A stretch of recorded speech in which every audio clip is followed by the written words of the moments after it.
SECfans.com. Week 1 is pretty much in the books. We're keeping an eye on LSU and Miami while we record this show. Week 2 is here. Lots of big games, surprisingly. It's been kind of a trash Week 2 or Week 1 the last few years, but looking pretty good this year. Before we get into Clemson and Texas A&M, want to do a little bit of business. Please remember, if y'all like what we're doing, if you love what we're doing, the biggest way you can help us out is to click that subscribe button below. That will help us out a ton, and it'll let you know when we are having, new shows come out, or when we get into things that aren't specifically game related that you're searching for.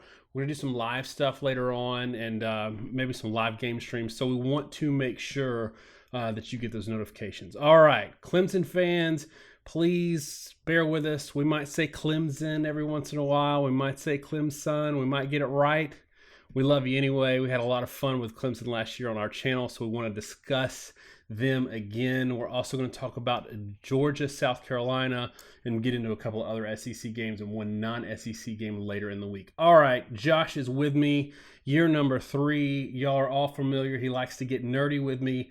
We're going to get nerdy again right now. So, Clemson and Texas A&M, this is a really surprisingly sneaky big game for week 2 for both of these teams. Credit to both of them for scheduling a pretty significant game, and Clemson's been doing really good with that. I think, Auburn of late has been the big one for them. Georgia also in the recent past. Both of them had cupcake games first week. No surprise. Not a lot to glean from that. Last year, Clemson started out with Kent State, I think it was, and then going into week 2, they had that game against Auburn, and we said 56-3, Kent State, Kelly Bryant, the new face at quarterback, really not much to glean from that.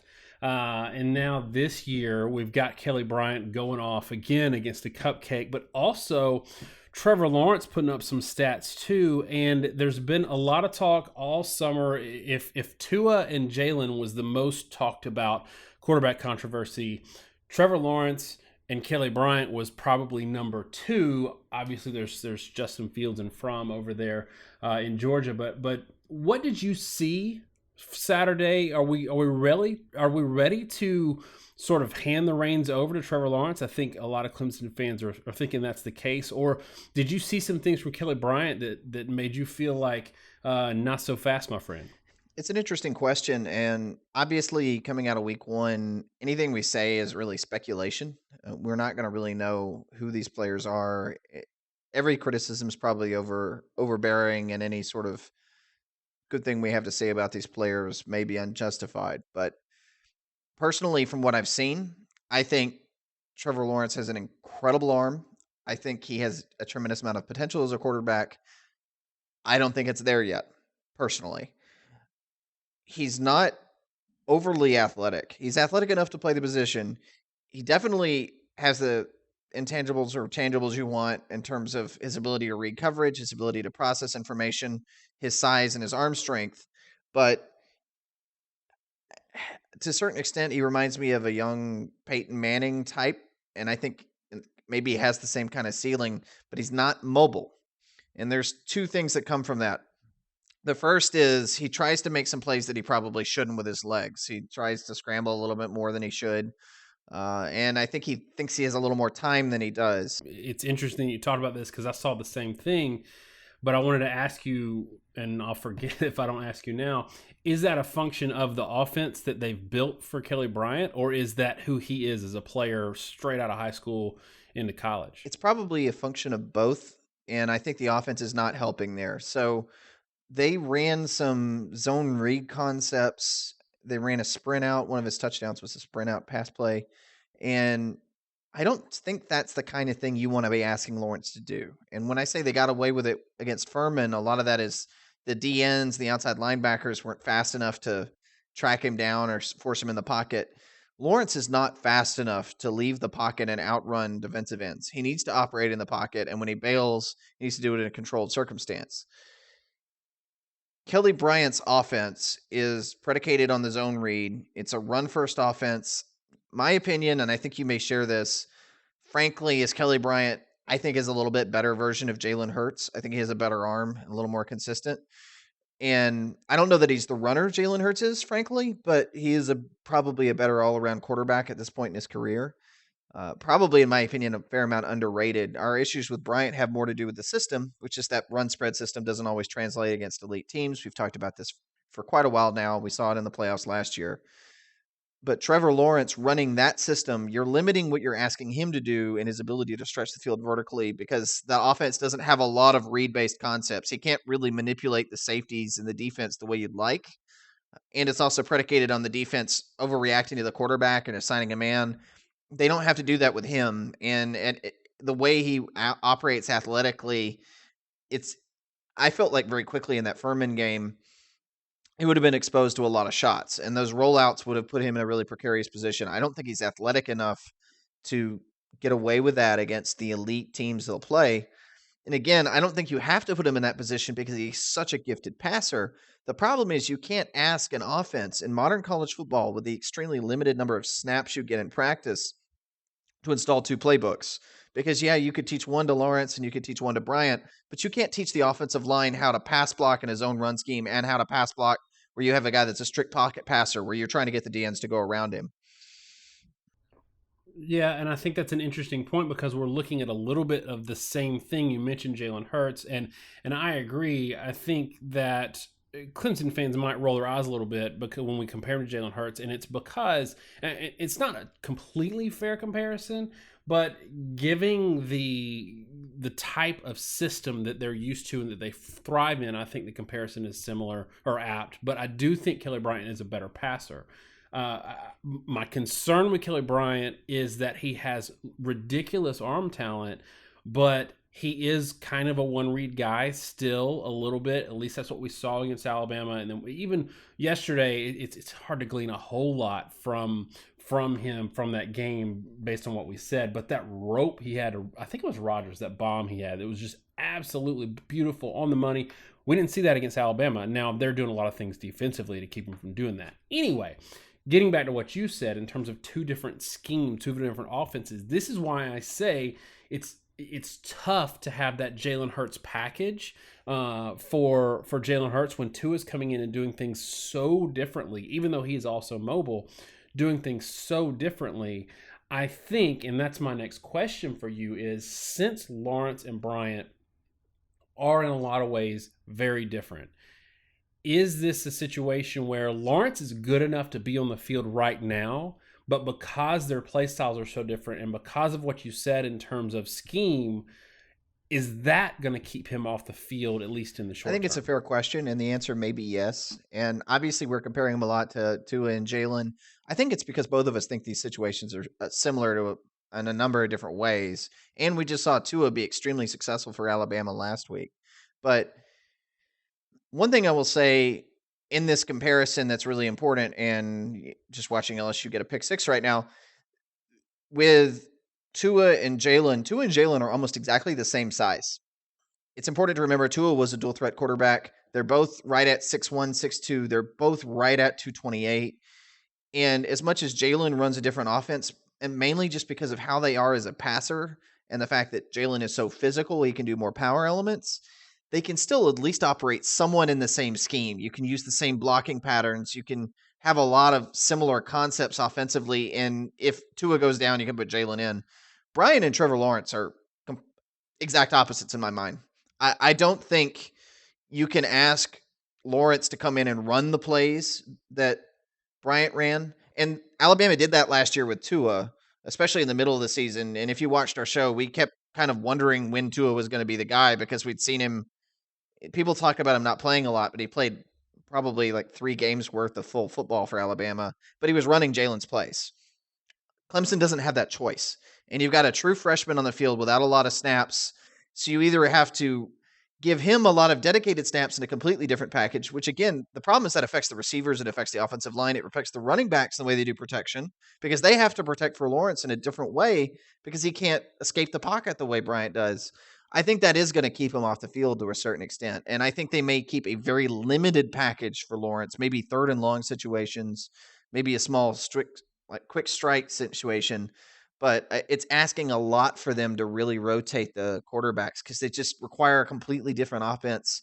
And more importantly to me, if you ask Lawrence to run Bryant's offense, I don't think he's going to be particularly effective because he doesn't have the tools in terms of his mobility to be a very effective quarterback in that zone read offense, even though his arm talent is off the charts because it just doesn't leverage that stuff. It doesn't ask him to make reads, so he can't use any of those tools to be effective. And I think people need to understand where we're coming from because we view these things a little bit differently for a Clemson than we would for, say, a Texas A&M who may not have the playoff expectation this year, or someone who's trying to get to that 10-win mark, because Clemson could do that with either one of these quarterbacks. But what they're trying to do right now is get a comfort level in a scheme and with a quarterback that can beat an Alabama. And I don't know, the whole the trope is that Alabama loses to dual threat quarterbacks, or mobile quarterbacks, but it's really guys who can throw the ball. And if you're mobile, that gives you an added dimension because they're so aggressive on defense, you can escape the pocket. We even saw it with pass a little bit. Puma Pass this last weekend. So I want to talk a little bit more about that in terms of their not being trying to be that 10-win team, but also being that, really trying to be that playoff team. But before we get into that, let's talk about offensively. If you are Clemson and you see Texas A&M last year, if you're looking at how they did, and I know it's not fair to completely compare year to year, especially with the new coaching staff at A&M, but personnel-wise, a lot of those same guys were there for A&M. And what we saw with them last year is they actually did pretty well against Alabama and Jalen Hurts. They did really well against Florida, and they did really well against South Carolina defensively. Where they really struggled was, surprisingly, LSU. They struggled with Auburn. They struggled with Mississippi State. They were kind of a Jekyll and Hyde team. So given the personnel makeup and the type of defense that A&M is employing this year, does Kelly Bryant's skill set lend itself better to attacking and exposing this A&M defense, or does Trevor Lawrence's skill set? I think that's another fair question. And I think Clemson, by and large, begins and ends with their defensive line, right? It's the thing getting all the hype. We talked about this last year going into the playoff. That group is truly deserving of all the praise that gets heaped on them. They're deep. They're good at cross every position. Both of us said last year we questioned a little bit whether the back seven was elite, and I know that drew a little bit of ire, but our point there was just from a playoff perspective, are they elite? And you have to be able to strain them getting past the defensive line, but if you said is there a weakness, that was kind of the one thing. That all comes into play in the way A&M works and the way Bryant works, and I think with A&M in particular, they don't have those advantages at, say, defensive line, right? They can't try to force a quarterback to try to beat them with his arm. And we've said a lot, if you've got a mobile guy and you can get on the edge, but you have a team that has really speedy outside linebackers and defensive ends, LSU kept doing this to Alabama with Jalen Hurts, you can really negate him. And A&M had some solid players last year, but I think they've got a question mark right now. I don't know that Clemens at defensive end is really the guy that can kind of step up and replace the production they had last year, because they had really good production and for a few years with, it wasn't, obviously Garrett was a great player, but also Hall we both were very high on, and one of the things I think that's been sneaky with A&M is every year they get a little worse on the perimeter. And when they've played teams like Auburn and they played LSU that used a lot of power outside run schemes, it gave them fits. Alabama in that game, I think, was a little bit of an aberration because Alabama played poorly in a lot of ways. A&M sold out really, really hard against the run, and Alabama had a lot of free shots deep that could have blown that gate open, and they just missed them. Again, I think Bryant's better than Hurts, honestly, in terms of consistency. I think he hits some of those plays and makes it happen. And then you can strain all those defensive line issues that A&M may have that we don't know if they're there or not. I understand that if you're an A&M fan. Obviously, we can't take anything from Northwestern State, but they may not be great on the edges. And I think that you use Bryant, you attack the edges and you push. And I think the other hand with Texas A&M, something to consider is their secondary, might be quite a bit better. They bring back Oliver and Renfro, but one starting quarter, Chapman, wasn't eligible last year, and a lot of people thought Chapman was the best corner on A&M's team. Then one of your safeties, Donovan Wilson, he was hurt almost all of 2017, and I understand they lost Armani Watts, which I think is. I never thought Armani Watts was necessarily an elite player, but he was very good, and there may be something to be said that A&M had a lot of solid guys, but not many guys that could make an impact, and Watts did show up. But by and large, I think their secondary at A&M is going to be a lot more solidified. And I think most of the questions are in the front seven. So if you're talking about the two quarterbacks, going back to the previous discussion with Clemson and their defensive line, it's kind of the opposite issue. I think if A&M can do one thing, it may be survive in pass coverage this year. And if there's one thing they're going to struggle, it may be their ability to hold the edges in the front seven. So does it help that they're facing not a punishing back, but a guy like Etienne who's very capable and very fast, but not necessarily like a guy that they faced in practice last year all year in Ford? So does that help a defensive line that maybe hasn't gelled yet and maybe can't hold an edge as well to face someone that's on the smaller side and not somebody that's punishing? Or is it sort of, it doesn't really matter? I think it probably does help. If you've got a bigger guy that kind of bulldozes, then you can get 5 or 6 yards of carry, and I think you might be able to lean on A&M. Again, this is all really hypothetical at this point with Northwestern State, and it can all be proven wrong, but we're going by what we know. We both felt like last year they were pretty good at the line of scrimmage and being able to stop the run. And they were solid there, but kind of by the end of the year, they fell off, right? At the end of the season, 71st nationally in rushing defense. They were 85th nationally in passing defense, about balanced. A lot of this hedging has to do with the fact that why did they fall off after that Alabama game? Because it wasn't just Alabama. They were really good in run defense against Florida as well in the next game. And I think to a large degree it was depth concerns. So if it was depth concerns, then that becomes a concern this year because those guys that came in and couldn't pick up the slack from the starters, a couple of those guys, and I singled out Clemens, are now the starters. It's the same concern we had with Miami in our preview that may be bearing fruit, that Miami's backups, when they had depth issues late in the season, really struggled, and the team struggled, and now those guys are starters, and we really questioned if that was going to be a really major issue. Looking at that score right now, I think it may be a very big issue, and we'll see if they can come back in the second half.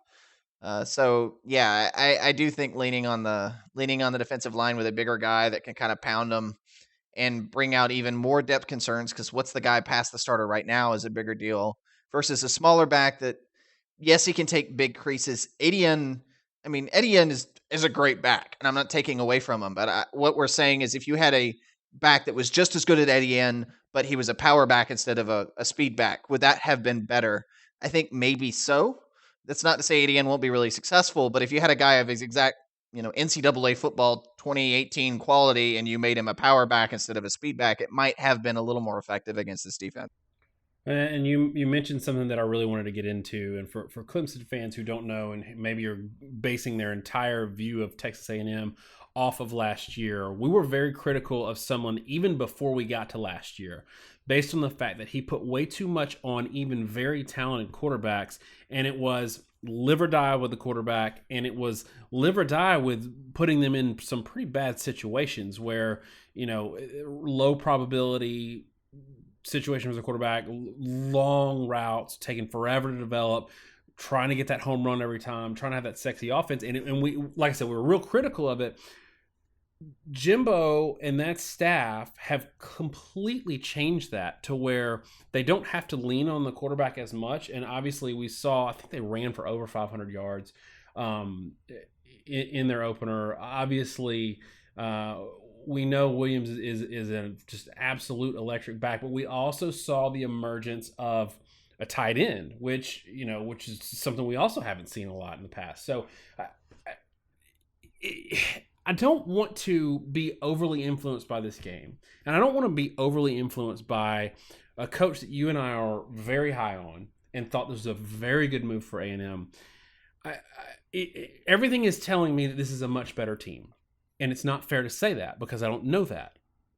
Is week 2 way too early to say they have definitely absolutely improved. Knowing what we know about the two staffs and knowing how it completely pivots and puts things on the run game. 61 rushes for 500 yards. You would have never I seen that think you under can Summer. make those statements when they're reasoned and when you've drawn some conclusion based off the past and you're using it in a limited sense. It's the same thing we said about Trevor Lawrence. Watching that game against Furman, we can't take anything away and say he's a great quarterback or a poor quarterback. We don't know what the schemes are using. We don't know how limited they are. We don't know how bad the defense is on a lot of levels, and it just makes everything tough because he's not really being pressured, et cetera, et cetera, et cetera. Same thing applies to Texas A&M. But what you can say, for example, with Lawrence is I can say that, yeah, he gets a lot of velocity on his balls.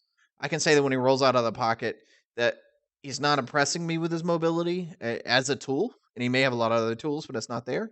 And in the same way with Texas A&M, we can look at this and go, okay, we may not be able to know whether or not they're good or bad, but we can tell they're at least executing this at a high level. We're executing this well. In a vacuum, they can run this play. And last year, importantly, they weren't able to do these things against an FCS team early. And I'll give you kind of a case in point with that. If you look at 2016 and 2017, so 2016 we were really high on Texas A&M right up until the very end of the season when they kind of folded. 2017 we were less so, but higher early. If you look at the rushing offense from A&M in 2016, Trevion Williams and Texas A&M's rushing attack was at times dominant. And we talked extensively that year with Trevor Knight that they really weren't a passing team. They had become a run-first team with Trevor Knight with some play action stuff and some kind of run spread concepts, and they were being very effective with it. They had pretty gaudy rushing averages. When they played Arkansas, they had 9.89 yards per carry. When they played Prairie View, their FCS team, 7.3 yards per carry. Um, Let me see here. South Carolina or Auburn was big that year too. I yeah, know Ford yeah, and Williams had big. 6.2 yards per carry against a pretty solid, pretty darn good 2016 Auburn defense. Tennessee 7 yards per carry, and then they fell off late in the year and were getting 3 to 5 yards per carry. Well, why am I talking about that? Because in 2017, their rushing attack was bad consistently the whole year. They had 6 yards per carry against UCLA in the opener, and that's a lot of that had to do with UCLA being an opener. UCLA's defense wasn't very good, and the fact that that game was really screwy in terms of the yardage and result. But after that game against UCLA, Nicholls State, they had 4 yards a carry. Louisiana Lafayette, 4.48 yards per carry. Alabama, 1.78. Florida, 2.1. Mississippi State, 3.4. New Mexico, 2.7 yards per carry.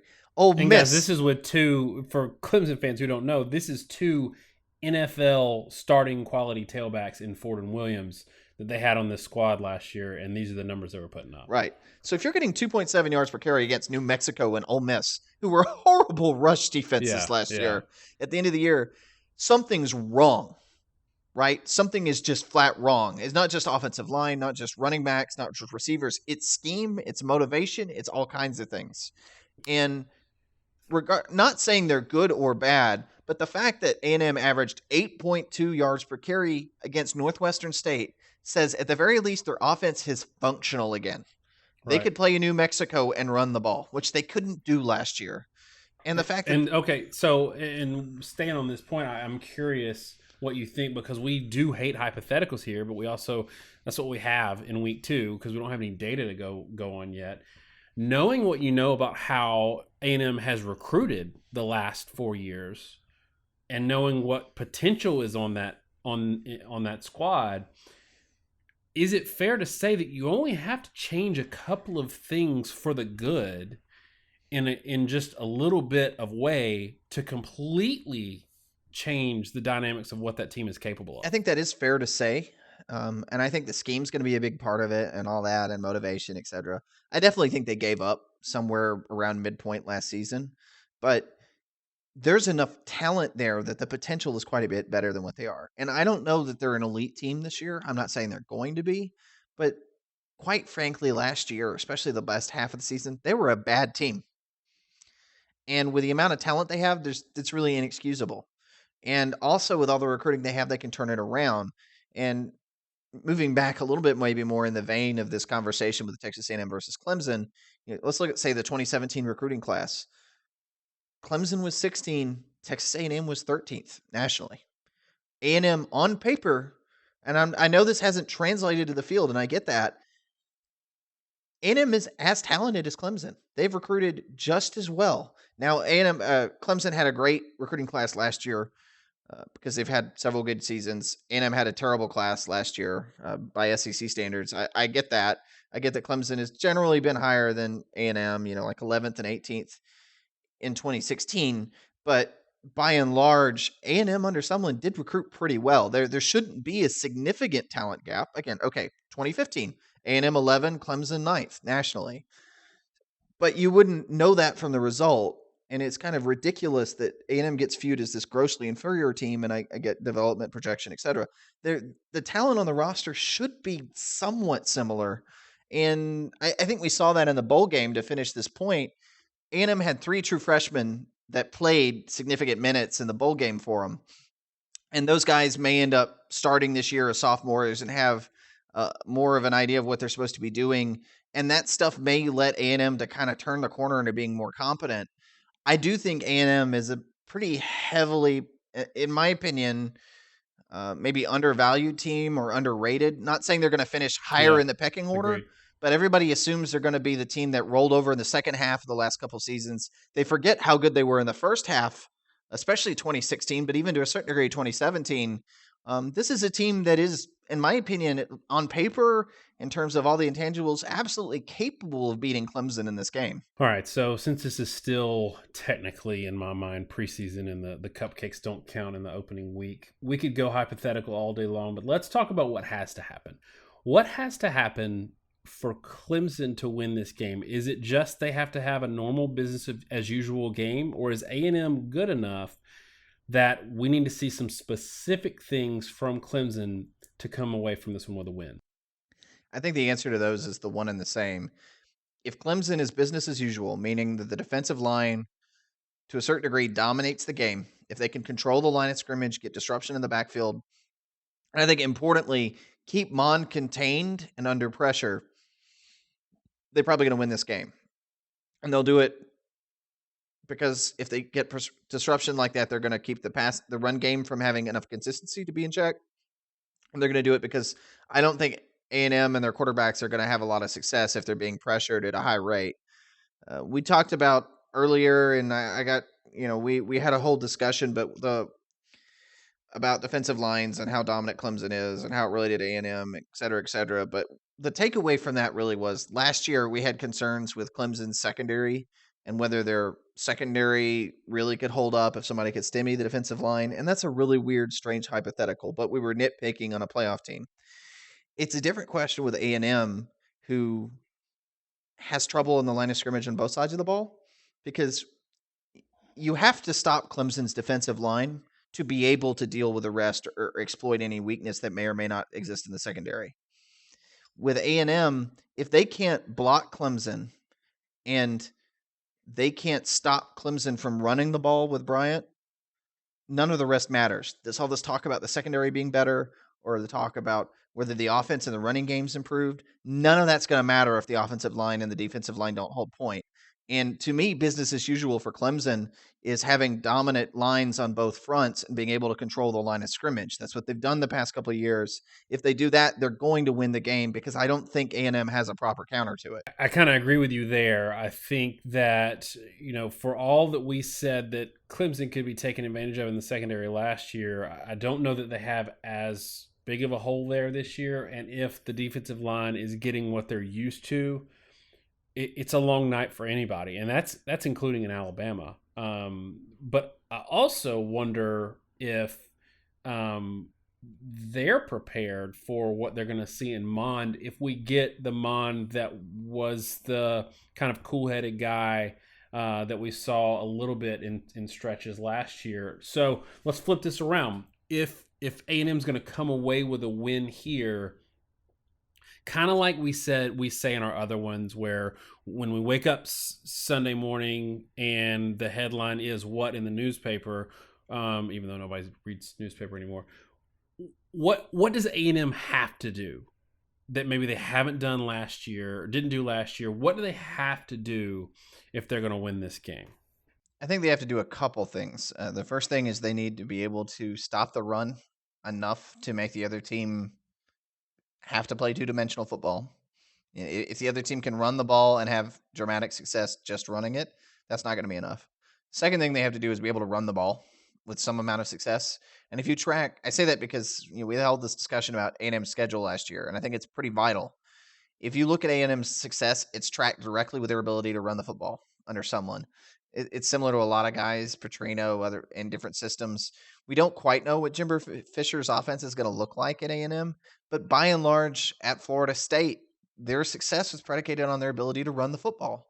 Most high-power offenses are, and if you can't do that, you can't balance. And of course, it's easy to say, well, they need to hit touchdown passes with Kellen Mond, or they need to, be successful in this area, be successful in that area. But just basic fundamentals: run the football, stop the run, make the other team play you honest. And you've got to get to that point first. And if you want to talk about the thing that would really make them successful in this game, I think it's the fact that you need to be able to use Mond's athleticism and sort of challenge Clemson, and then push the fact that Clemson's defensive line may be dominant, but they're breaking a lot of guys in the second level. And if Mond can get outside the perimeter, get away from those four defensive tackles and defensive ends, and challenge the new linebackers and the new corners and the new safeties, at that point, maybe you have an edge you can find and you can sort of push something offensively, because I don't think they're going to ever be that successful running up the middle on Clemson, but they got to be able to hold point well enough to make them play straight up. And then when they do that, then maybe they can find some advantage on the perimeter, especially leveraging Mond's athleticism. All right, so let's assume you and I both have sort of talked around it, but hinted at we feel like this is clearly a better A&M team without having the data to truly back it up compared to last year. Looking at Clemson's 2017 schedule and looking at the teams at the time they played them, meaning Auburn's trash offense in the second week, Miami banged up at the end of the season. If you look at their 2017 schedule, not counting Alabama, would this A&M team, how you think they are right now, be the best team on that schedule? I think the answer there is probably no, due to Auburn. Even the crappy Auburn in week 2 that couldn't score. It's a tough question because Auburn's offense, I don't think it was just Clemson. Auburn's offense was completely discombobulated. The wing T junk they ran with a fullback in that game, it was all kinds of messed up. But the defense was still very good. I mean, Auburn had an elite defense in 2017. But also that's a game that Clemson won 14-6. So it's not like that's, shocking. But if you look past that, other teams that were as good as Texas A&M, I don't think Wake Forest was. I mean, their offense was better, especially the second half of the year, but they weren't as talented or overall good. Yeah, that's a good point, because Wake Forest played A&M in the bowl, defeated A&M in the bowl last year, and it was like 55-54 or something like that, and that was right. Trash A&M last year. Yeah, so and I agree with you. Maybe a better comparison, you look at Syracuse or NC State. Syracuse, that game was weird in every imaginable way. The fact that Bryant was injured, we talked a lot about how Syracuse offense was the sort of volatile offense we see with Ole Miss that chunks the ball down the field, takes chances, and we'd even talked a little bit about that was the kind of team that might randomly beat Clemson if they happen to connect at the right time in the right way. Yeah, Syracuse did the thing that we said Virginia Tech had to do if they had a prayer of winning and were scared to do. Syracuse did it. And then Syracuse was also a better team than they were. And to elaborate for literally 20 seconds, you can go back and watch a Virginia Tech Clemson video, and what we said is you're not going to win the game playing straight up because Clemson's going to dominate you on the defensive line, but we think you could potentially complete passes on their corners and safeties if you happen to hit them. So you need to take chances and try to win, risk the blowout, and that's the only way you can do it. You're going to hit them and you're going to win. 80% of the time it's a blowout, but maybe 20% of the time you hit a couple of those deep shots and win.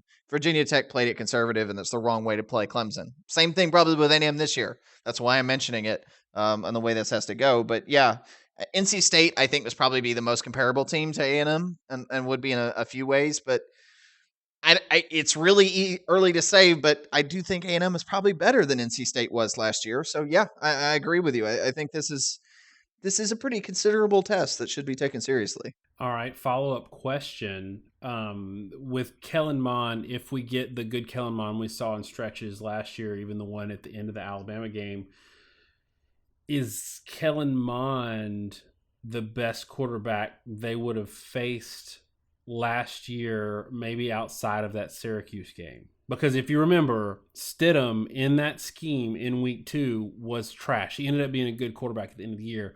And again, we're not taking any credit away from Clemson in that game. Their defensive line was ridiculous, absolutely on fire. Home game was a big deal, but Auburn also struggled with a bunch of other teams until they hit their stride in the middle of the season. I think, kind of after the LSU loss where they couldn't score. If we think Kellen Mond's going to be a pretty good quarterback this year, and I think we've seen enough to say that he probably is, would he have been the second best? Would he have been the top 2-3 quarterback Clemson would have faced last year? I don't know that I would say that. Wolford at Wake Forest was very successful and had a great season as a senior. Ryan Finley at North. He was out for that game though, wasn't he? Because they faced Kendall Hinton in that game. So I don't. Did they? Think okay, so I may be remembering that one wrong. Yeah, no, okay. I pulled it up right now. You're right. He did miss that game, so they didn't face Wolford. Now that's an interesting point. So they did. I guess they faced Finley. And Finley was a good quarterback. I don't know if Finley's better than Mond. I think they've got pluses and minuses in different ways, but they may be about equal. Mond, there's an argument that he's better. Mond's more talented. He's a lot rougher. Mond is very rough, or was last year, but his talent level is quite high. I mean, he was a top 5 recruit. I think 3rd nationally dual threat quarterback out of high school, and they just kind of threw him to the wolves. So, and here's another thing for Clemson, and I know this is going long, but I'm trying to get this point. And obviously, Lamar Jackson, they faced Lamar Jackson last year. He's a better quarterback, but Louisville was a trash team last year that lost to Mississippi State without Fitzgerald in their ball game. Anyway, my point in all of this is we're looking for evidence to say that A&M is potentially a better team this year, and you can kind of discard a lot of what we saw last year. What we've got now is some empirical evidence to say that someone had really good quarterback talent that he ruined. Last year, Starkel started the season, got hurt, Mond came in, wasn't that effective, but also Kyler Murray transferred and won that starting job at Oklahoma. This summer, Mond won the starting job over Nick Starkel, who I thought was a pretty good quarterback and came out on fire against UCLA, has a good arm. So we've got 2 quarterbacks that when you take Kevin Sumlin out of the equation and put them on new coaching staffs, they're still winning the jobs over other highly recruited guys, which tells me that he had the talent on the team and couldn't harness it. And I feel like we were seeing a little bit of that with Kellen Mond. And I don't know that Clemson is entirely, or at least Clemson fans are entirely ready for what they're going to see Saturday at Kyle Field. It's not a neutral site game. It's not at home, friendly confines. It is at Kyle Field. And that's a tough place to play for the best teams. I think that's all fair. And what we're really both coming around to is both of us who, if you follow the show, been pretty critical of Sumlin and A&M in general. We're weirdly sitting here thinking A&M may be a much better team. A lot of our criticisms have stemmed from, honestly, the fact that they didn't perform very well. They weren't executing at a high level given their talent. It looks like some of that stuff might be fixed, or at least could be fixed. They've got a lot of pieces, and both of us kind of feel like A&M is a team that's capable of beating good teams. Now, the question is, just because they're capable of being good teams, does it mean they actually are capable or will beat Clemson? All right, so why don't you tell us, will they beat Clemson? What's your score in this game? Who you got, and tell me why. Obviously, it's really early. We like to do, for those that follow the show, we have a computer model we run. I usually bring up the computer model first as a baseline and talk about whether or not I agree with it or how I would adjust it. Here, we're talking blind. Now, I will say, for those that followed us, I guess, what was it? The Alabama game, I was 51-17 Alabama. So I was off that one by 3. And then I said right, 49-17. so I was off the Alabama Louisville score by 3, and then I was 21-17 Auburn over Washington, so I missed that game by 1 point. So Yeah. I'm doing okay right now. I did pick Michigan, regret that one, but I also said that Shea Patterson. I took a lot of heat from Michigan fans by saying Shea Patterson wasn't going to be nearly what they thought he would based on what I'd seen. And during the week, you also told me that you felt that you would change that pick to Notre Dame during the week, but it was on paper, so you got to Right. take credit So for it. at least I have something of a track record, but this is still a blind pick. That said, I picked Clemson, and everything we just said about A&M and the fact that they can win this game, Clemson is still a really, really, really good team, and they've got a lot of pieces that are very good. They're proven. I know what Clemson has. I know Clemson has a very good running back in Etienne. I know the receiving core, T. Higgins, Hunter Renfro are really good receivers. The front seven is very proven. They have experience. Most places the offensive line has got some turnover, and that's a definite question mark. But I don't know that I haven't seen anything from Texas A&M that makes me think their defensive line is capable of taking advantage. And then one thing that we haven't really touched on, I'm really concerned about Texas A&M's receivers without Christian Kirk, who I thought was one of the best players in the SEC last year, hampered by a problematic offense. And I'm going to throw out a score of 31-20, Clemson over Texas A&M. That's kind of blind. I think both teams should be able to move the ball. But honestly, I think that's a compliment to Texas A&M because I don't think there are many teams that will beat Clemson or could beat Clemson straight up. I think A&M is going to give them a game, and there may be some Clemson fans thinking this will be a blowout like it was last year with South Carolina. I don't think that's the case at all. But at the end of the day, I'm generally going to pick a team if I think they have an advantage at offensive and defensive line. And I think Clemson has an advantage with their defensive line. And I'm question Texas A&M's defensive line. So you put those together, and that's why I'm going with Clemson. Rolling off Kelly Bryant. I don't think you're going to see much of Trevor Lawrence, and I think it'd be a mistake if you did. And if you do see it, I think it could be disruptive. And I think Kellen Mond takes a serious step forward, and that's why they're able to score some points in this game. So I'm going to give a caveat to mine. If Mond has one or fewer turnovers in this game, I am picking A&M. And I don't generally deviate a whole lot from Vegas, but I do think early in the season is where a lot of people make their money. And a 13.5 point line, which could absolutely happen. It could absolutely happen. Clemson could cover that. I don't think they cover it. And my gut says I think A&M wins this outright. And I know that's a ridiculous thing to say given the year they had last year versus the year Clemson had last year. But I think Mond is something that's particularly special and hasn't been able to show it on a big stage. He looked so comfortable in this offense again. Northwestern State, I get it. But the biggest key for me, obviously, Clemson has a better defensive line. But I think that A&M is going to run the ball better than Clemson. And I am not sold on Kelly Bryant in a huge game on the road having to throw it to win it. I think Feaster and Etienne are good running backs. And I think in that scheme, they are very good. I don't think that Kelly Bryant's going to go out and win a game with his arm. He could not do it against Alabama. A&M's defense is not Alabama's defense, but and tell me what you think about this. I think A&M's offense right now is considerably better than Alabama's offense with Jalen Hurts last year when they faced Clemson. Is that fair? I think that may be a fair statement. Okay. Now, I don't know that they have Daron Payne to catch touchdowns and maybe don't have a great pick play set up, but I think they're going to run the ball better, and I think Mond is a better thrower than Kelly Bryant. So, again, it's hypothetical, but this is where you can make some picks and see some things that maybe Vegas doesn't see, or maybe take advantage of the offseason and the new coaching staff and see some things there. So if Mon has one or fewer turnovers, give me A&M 20, just like you, but Clemson 17. It's an interesting pick. I definitely think it's bold, but I don't know that it's crazy.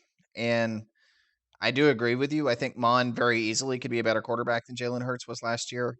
My question really comes down to supporting cast at A&M. It's unproven.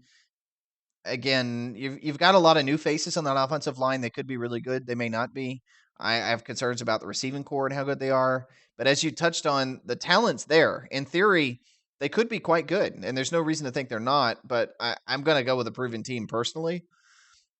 One thing I will say to me that's a bit of a wild card, and I mentioned that if Trevor Lawrence plays, I think it's disruptive for the offense, given the way it operates. But for what you can take from the Furman game, Bryant had 8.8 yards per carry in that game. And I know one of them was a long, but he was still the most effective runner. Etienne had 5.7 yards per carry, which is a really good average, but against a team like or against Furman, excuse me, that's not necessarily dominant by any means. And just looking at their stats in general, I feel like Bryant is really important to their run game. And so if they lean on that, I think that they're just going to win due to just sheer momentum. But to me, there's a concern, honestly, that they play this true freshman that's never played against a Power 5 team before, never played in FBS, still hasn't played an FBS ball game, right? And if they do that, I think it could be a distraction. And it doesn't take very many drives in a game, or one stupid mistake could swing it. I especially given the fact that they're playing in Kyle Field, which is a very tough place to play, and they're playing in September when that stadium can be brutally hot. Yeah, I don't think it's nuts. Yeah, I mean it's kind of out there, and we don't generally we don't play to our fan base. We piss a lot of SEC fans off. We did it all year last year, so we're not in the habit of picking people to win favor on this show. I just think it's a really tough place to play. I've seen Alabama struggle there multiple times in a row. I do have questions about wide receiver spot, but man, Sternberger is like my favorite player this year so far in college football, and the fact that they've found a tight end, he's going to be. I think he's going to be a handful. Anyway, it's a ridiculous pick, but in my gut, it says it just feels right. So again, give me A&M 20, Clemson 7, and I am completely admitting that I might be crazy.